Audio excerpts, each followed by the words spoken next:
Greetings everyone, Stefan is here. Welcome back for another video. This is a different video.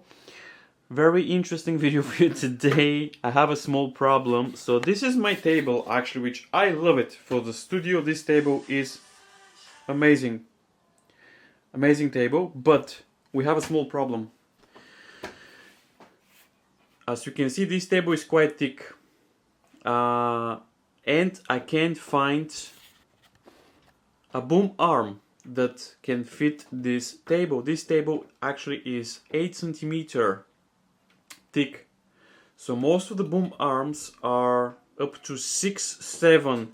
So it's impossible to find a boom arm for this table.